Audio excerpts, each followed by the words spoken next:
शलोम सेशा में आप सबों की सलामती हो। तो आज के इस उपदेश का उद्देश्य मकसद है कलाम हक के मुताबिक अब्राहम और सारा के बेटे बेटियों को, जितने भी ईमान वाले हैं और मसीह की देह का हिस्सा हैं, उनको इस बात से अवेयर करना है, सुचेत करना है सच्चाई के कलाम के साथ कि मसीह यस्सु की पैदाइश की सच्चाई कलाम हक के मुताबिक क्या है। क्योंकि दिसंबर का महीना चल रहा है, तो पूरा संसार ही, पूरी दुनिया ही इस दिसंबर के महीने मसीह के पैदा होने के दिन को अपने अपने तरीके से सेलिब्रेट करती आ रही है। बाकी जितने भी सुनेंगे, कबूल करना और अमल करना उनकी अपनी चॉइस है, उनका अपना डिसीजन है। मगर संसार में जो सच्चाई के कलाम से गुमराह हैं, उनको सच्चाई बताना, सच्चाई से सुचेत करना फर्ज है। उन्हें सच्चाई के वसीले से मुकद्दस कर, तेरा कलाम सच्चाई है और सच्चाई से वाकिफ होगे और सच्चाई तुमको आजाद करेगी। तुमने मुझे नहीं चुना बल्कि मैंने तुम्हें चुन लिया और तुमको मुकर्रर किया कि जाकर फल लाओ और तुम्हारा फल कायम रहे, ताकि मेरे नाम से जो कुछ बाप से मांगो वो तुमको दे। मैं तुमको इन बातों का हुक्म इसलिए देता हूं कि तुम एक दूसरे से मोहब्बत रखो। अगर दुनिया तुमसे अदावत रखती है तो तुम जानते हो कि उसने तुमसे पहले मुझसे भी अदावत रखी है। अगर तुम दुनिया के होते तो दुनिया अपनों को अजीज रखती, लेकिन चूंकि तुम दुनिया के नहीं बल्कि मैंने तुमको दुनिया में से चुन लिया है, इस वास्ते दुनिया तुमसे अदावत रखती है। वो दुनिया से है, इस वास्ते दुनिया की सी कहते हैं और दुनिया उनकी सुनती है। हम खुदा से हैं, जो खुदा को जानता है वो हमारी सुनता है, जो खुदा से नहीं वो हमारी नहीं सुनता। इसी से हम हक की रूह और गुमराही की रूह को पहचान लेते हैं। तो पहले दिसंबर महीना ही क्यों और कैसे खुदा की पैदाइश के लिए, जन्मदिन के लिए, बर्थडे के लिए तय हुआ, उसके बाद हम बाइबल के मुताबिक जानेंगे कि खुदा की पैदाइश का दिन, ये आज के दिन पूरी दुनिया में क्रिसमस सेलिब्रेट के नाम पर सेलिब्रेट किया जाता है। ये एक मानता पर निर्धारित है। इज़राइलियों, ये बातें सुनो कि यीशु नासरी एक शख्स था जिसका खुदा की तरफ से होना तुम पर उन मौजज़ों और अजीब कामों और निशानों से साबित हुआ जो खुदा ने उसकी मार्फत तुम में दिखाए। चुनांचे तुम आप ही जानते हो, जब वो खुदा के मुकर्ररा इंतज़ाम और इल्म साबिक के मुवाफिक पकड़वाया गया तो तुमने बेशरा लोगों के हाथ से उसे सलीब दिलवाकर मार डाला। अब बेशरा लोग कौन हैं? ये वही बेशरा लोग हैं, यानी रोमी हुकूमत। और यस्सु की जन्म तिथि जो 25 दिसंबर है, ये तारीख पहली बार 350 ईस्वी में पॉप जूलियस प्रथम द्वारा, यानी ये वही बेशरा लोग हैं, यानी रोमी राज्य अधिकार के तौर पर क्योंकि ये जो रोमी साम्राज्य है या रोमी राज्य है, यस्सु के वक्त भी इनकी हुकूमत थी। 350 ईस्वी में पोप जूलियस प्रथम द्वारा अधिकार के तौर पर ये जो 25 दिसंबर है ये तय की गई रोमन राज के द्वारा। तो उनका जो सिर था 350 में पोप जूलियस, उसके द्वारा ये 25 दिसंबर तय हुई। 25 दिसंबर को चुनने का जो इसके पीछे लॉजिक है, इसके पीछे जो सिद्धांत है वो ये है कि 25 मार्च के ठीक यानी मार्च के महीने के ठीक 9 महीने के बाद यस्सु के सलीब पर चढ़ाए जाने की पारंपरिक तारीख है 25 मार्च। उस वक्त ये धार्मिक विचार विकसित किया गया कि कल्पना के आधार पर, विचार के आधार पर कि 25 मार्च को यस्सु को सलीब दिया गया और उसके ठीक 9 महीने बाद यस्सु की जन्म तारीख निर्धारित हुई गैर शरअ बेशरअ लोगों के द्वारा, यानी रोमन हुकूमत के द्वारा। ठीक है, और इनको कुछ नहीं पता, लेकिन ये डेट उनके द्वारा तय हुई, मंजूर हुई रोमी राज्य के द्वारा, जिनकी हुकूमत में यस्सु को सलीब दिया गया। मगर जो 25 दिसंबर है ये पोप जूलियस के द्वारा जो है 350 में तय की गई है। ये अब हम बाइबल के मुताबिक देखेंगे, कलाम हक के मुताबिक, क्योंकि यस्सु जो हैं जब वक्त पूरा हो गया तो खुदा ने अपने बेटे को भेजा जो औरत से पैदा हुआ और शरीयत यानी जो मूसा की व्यवस्था है, शरीयत तो मूसा की मार्फत दी गई, तो यस्सु जो है वो मूसा की शरीयत के मुताबिक पैदा हुए। अब छठे महीने जिब्राइल फरिश्ता खुदा की तरफ से गलील के एक शहर में जिसका नाम नासरत था एक कुंवारी के पास भेजा गया, यानी मरियम। अब मूसा की शरीयत के मुताबिक जो छठा महीना है, जो 6 मंथ है, वो कौन सा है? इलूल का महीना है एग्जैक्ट बाइबल के मुताबिक। अब इलूल का महीना जो है हिब्रू कैलेंडर में धार्मिक यानी मूसा की शरीयत के मुताबिक ये इलूल जो है ये छठा महीना है, जिसका जिक्र लूका 1 उसकी 26 आयत में हुआ है, यानी इलूल का महीना। ये 29 दिन का महीना है। इलूल आमतौर पर जो जॉर्जियन कैलेंडर पर अगस्त सितंबर में आता है, अगस्त सितंबर में, यानी जॉर्जियन कैलेंडर के मुताबिक अगस्त और सितंबर में जो है जिब्राइल फरिश्ता जो है खुदा की तरफ से गलील के एक शहर में जिसका नाम नासरत है कुंवारी के पास भेजा गया, यानी मरियम के पास। अगस्त और सितंबर तो इलूल का महीना है 29 दिन का, यानी अगस्त से जो सितंबर तक 29 दिन होते हैं, तो ये इलूल का महीना बनता है।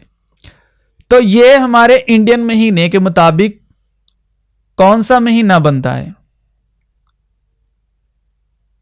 अब बच्चे के जन्म का यानी बच्चे की पैदाइश का जो नेचुरल प्रोसेस है, जो कुदरती नियम है, वो 9 महीने का वक्त होता है, 9 महीने का वक्त।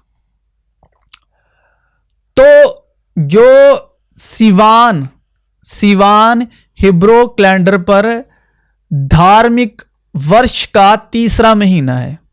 अब अगस्त से हमें 9 महीने गिनने हैं। अगस्त से यानी इलूल के महीने से हमें 9 महीने गिनने हैं।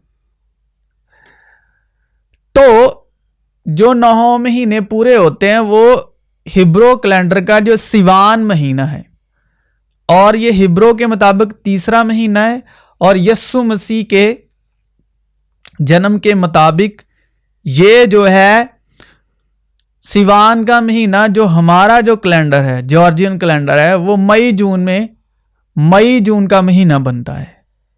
तो बाइबल के मुताबिक, मूसा की शरीयत के मुताबिक यीशु का जन्म जो है सिवान के महीने की 6 तारीख को बनता है हमारे कैलेंडर के मुताबिक, यानी 6 मई को। अब 6 मई कैसे तय होती है? आप सोचोगे कि 6 मई कैसे तय हुई? मूसा की शरीयत की पहली 5 किताबें हैं, उत्पत्ति से लेकर अस्तिशना तक, यानी जेनेसिस से लेकर डेटोनॉमी तक। तो गलातियां 4 बाब गवाही देती है कि जब वक्त पूरा हो गया तो खुदा ने अपने बेटे को भेजा, जो औरत से पैदा हुआ और मूसा की शरीयत के मुताबिक पैदा हुआ। तो मूसा की शरीयत की पहली 5 किताबें यानी जेनेसिस से लेकर डेटोनॉमी तक। अब आप का ये डाउट क्लियर होने वाला है कि 6 तारीख कैसे तय होती है।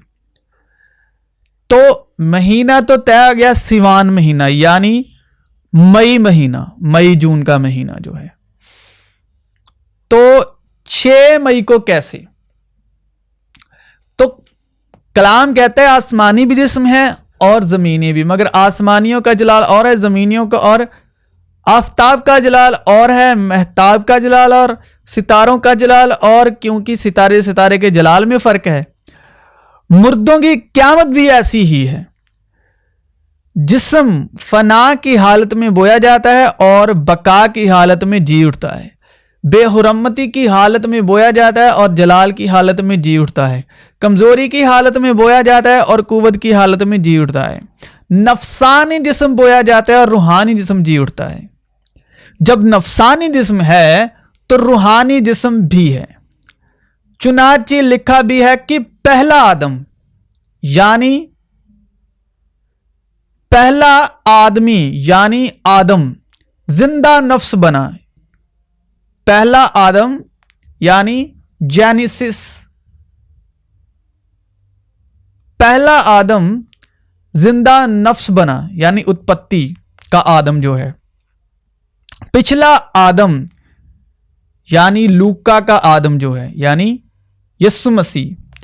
पिछला आदम जिंदगी बख्शने वाली रूह बना, लेकिन रूहानी पहले ना था बल्कि नफसानी था, इसके बाद रूहानी हुआ, यानी यीशु मसीह।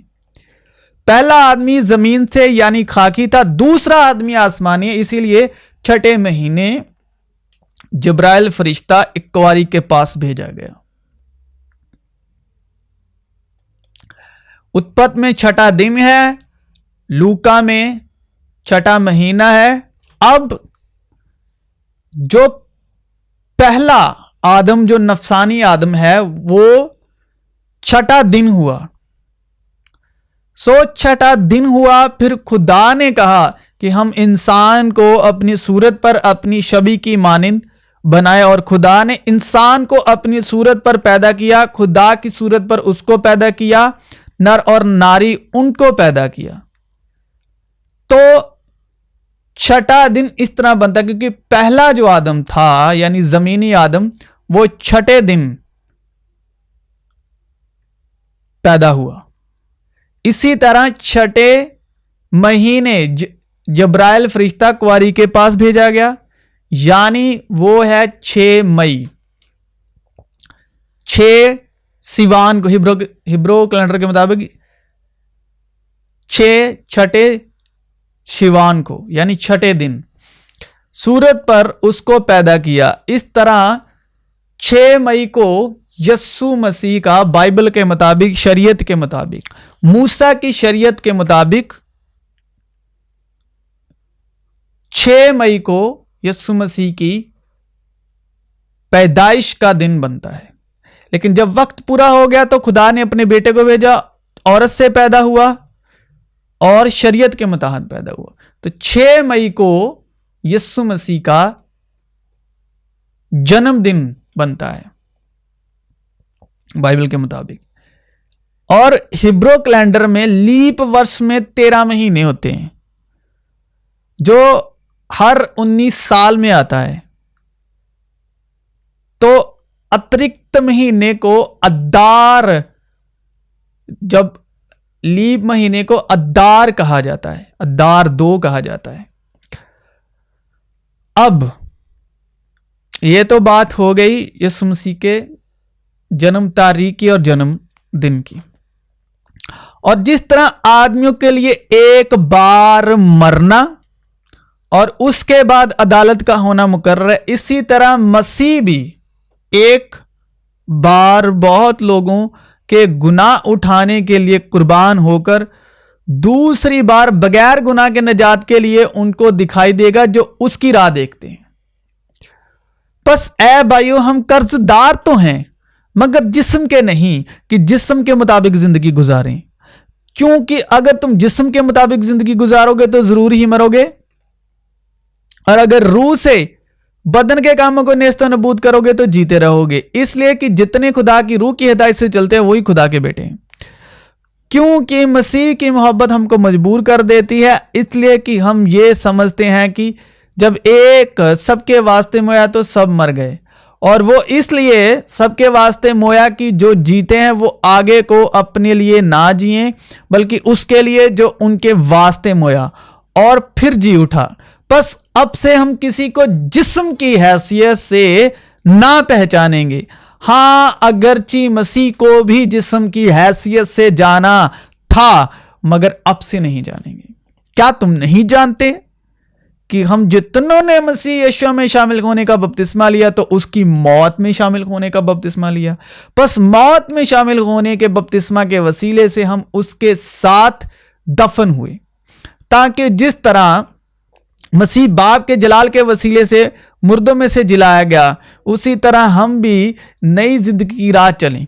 क्योंकि जब हम उसकी मौत की मुसाहबत से उसके साथ पेवस्ता हो गए तो बेशक उसके जी उठने की मुसाहबत से भी उसके साथ पेवस्ता होंगे। चुनांचे हम जानते हैं कि हमारी पुरानी इंसानियत उसके साथ इसलिए सलीब दी गई कि गुनाह का बदन बेकार हो जाए, ताकि हम आगे को गुनाह की गुलामी में ना रहें, क्योंकि जो मोया वो गुनाह से बरी हुआ। बस जब हम मसीह के साथ मोए तो हमें यकीन है कि उसके साथ जिएंगे भी, क्योंकि ये जानते हैं कि मसीह जब मुर्दों में से जी उठा तो फिर नहीं मरने का, मौत का फिर उस पर इख्तियार नहीं होने का।